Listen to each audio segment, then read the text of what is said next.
আসসালামু আলাইকুম। আশা করি সবাই ভালো আছেন। আমি নিজেও ভালো আছি। আমার নতুন পেজ আর চ্যানেলের মধ্যে আপনি করে স্বাগতম। যারা যারা আমার ভিডিওটা দেখতেছেন সাবস্ক্রাইব এবং ফলো করে রাখবেন। বিসমিল্লাহ কইয়া গাড়িটা স্টার্ট দিলাম, জাম হইতেছে গা তেল ভরতে। আপনারা তো জানেনই বর্তমান বাজারও সোনার থেকে তেলের দাম বেশি। 1 মিনিট দেরি করলেই লস। গাড়িটা বার করিয়া বিসমিল্লাহ কইয়া দিলাম টান, এক টানে দামগা পাম্পে, বাকিটা আল্লাহর পরে সাইরে দিছি। তেল পাইলে পাইয়াম আর না পাইলে নাই। আর আমনে করে কই রাখি, এটা হচ্ছে আমার ময়মনসিংহ জেলার গফরগাঁও থানা। এই নামগড় 2টা পাম্প আছে, একটা হচ্ছে শিখগঞ্জ আর একটা হইতেছে গা আডুরিয়া পাম্প। তো আমি আডুরিয়া পাম্পও যাইয়াম হইতে তেল ভরাম। এবারে যদি তেল ভরতারি আল্লাহর রহমতে বিসমিল্লাহ কয়ে গাড়িটা তুলে থয়ে দেম, আর গাড়িগুলো চালাইতাম না। তেলের দাম ঠিক আছে, কিন্তু তেলের যে সংকট, 2 দিন পরে তেলের লাগা বাঙালি না খায় মরবো। তারপরেও আলহামদুলিল্লাহ আমরা গফরগাঁওবাসী যারা আছি প্রতিদিন 1-200 টাকার তেল অবশ্যই পাইতেছি। মানে একদম তেল দিতাছে না যে এরম না, দিতাছে, পাইতেছি, চলতাছি। তেল না দিলে চলতাছি কিবা। দেখতে দেখতে আমরা গফরগাঁও টু বালুকা মহাসড়ক উঠতে পড়লাম। এই যে পাম্প মাত্র 2 মিনিটও লাগতো না, 1 মিনিটও না, 30 সেকেন্ডের রাস্তা। দেখতে দেখতে আমরা পাম্পের বুগল আয়া পড়ছি। বরাবর তো যেই সিরিয়াল থাকে, আজকাল তো সিরিয়াল দেখা যায় না। তার মানে লোকজনও কম, তেলও মনে হয় তাড়াতাড়ি পাইলাম। এখন যে আনো আছি এই পর্যন্ত লাইন থাকে, আজকাল তো দেওয়া যাইতেছে লাইন নাই। তার মানে গাড়ি ঘোড়া শর্ট। বাবা যে দিয়ে আছে কমই আছে। ডাইরেক্ট বরাবর যায় ঢুহাই দেই। সিফা সুফাদা ঠেলা ঠুলা যায়, যদি তেল লইতে পারি তাহলে কপাল। সিফাদা ঢুহাই দিই বড় ভাই।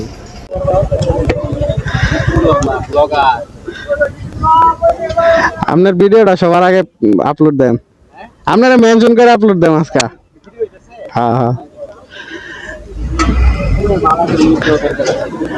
হ্যাঁ ঠিক আছে। তেল ভরবার লাগে আইছিলাম। আজকে তেল ভরা হুন্ডার থয়ে দেব, আর বের হতাম না।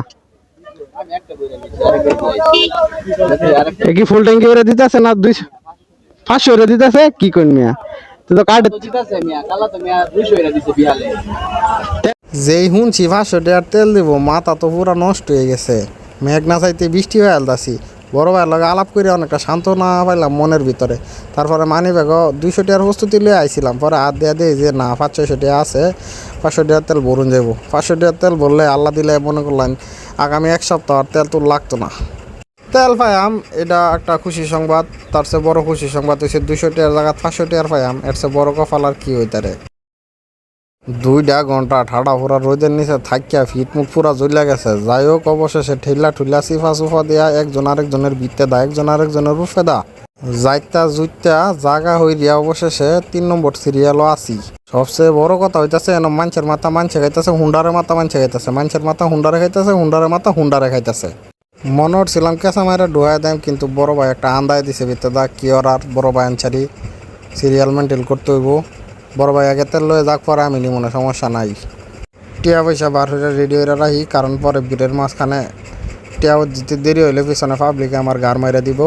অবশেষে দীর্ঘ অপেক্ষার পরে সোনালি সময় আইলো। এখন চাবি টাবি খুললিয়া টাঙ্কি মাঙ্কি আগে খুললিয়া রেডি করে রাখতেছি, যাতে তেল দিতে যাতে দেরি না হয়। একটা ঠেলা মারে যায় মেশিনের সামনে যায়, খাড়া হল্লাম, মাথা পাথরে টাঙ্কিটা খুললে দিলাম। 500 টাকা একটু বেশি দেওয়া যায় না? কাজে না, 500 দিয়ে লাগবো। ও মায় নজল ডোয়াইছে, নজল দাদা সাইরা দেয়, নজল খালি সাইরা দেয়।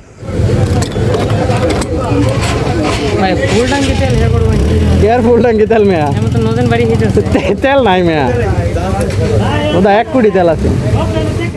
হের কথা হইনা আমি দুন্দা হয়ে গেছি। হ্যাঁ কইতেছে আমার বলে ফুল ট্যাঙ্কি তেল। আমি বাইক তেল লই আইলাম, 1 কোটি তেল লাভ পারবো 2 মিনিট পরে। আতা হইরা লইয়া খালি নায়ের গোড়ার দম লইয়া খালি আইলাম তেল ভরবার লাগে। হ্যাঁ কইতেছে ফুল ট্যাঙ্কি তেল। জানি না তেল কি বুঝাইলো নাকি আল্লাহ জানে। চাবি ঢুহাইটারে আমি তো ব্যাক করে গেছি, মিটারও চাহাটারে দেখি যে হাফ ট্যাঙ্কির চেয়ে আরও বেশি তেল হয়ে গেছে। 500 টাকার তেল বইরা মনে হইতেছে যে ফুল ট্যাঙ্কি বইরেলছি। নিজের রাজা লাগতেছে। পিছনে মানুষে চায় দেখতেছে, ভাই আপনি তো বাচ্চা গেছেন, আমরা মরার পথে লইছি। দীর্ঘ সময় অপেক্ষার পরে তেল পাইছি, এটাই আলহামদুলিল্লাহ। সবার কাছে বিদায় লইয়া আমি যাইতেছি গা।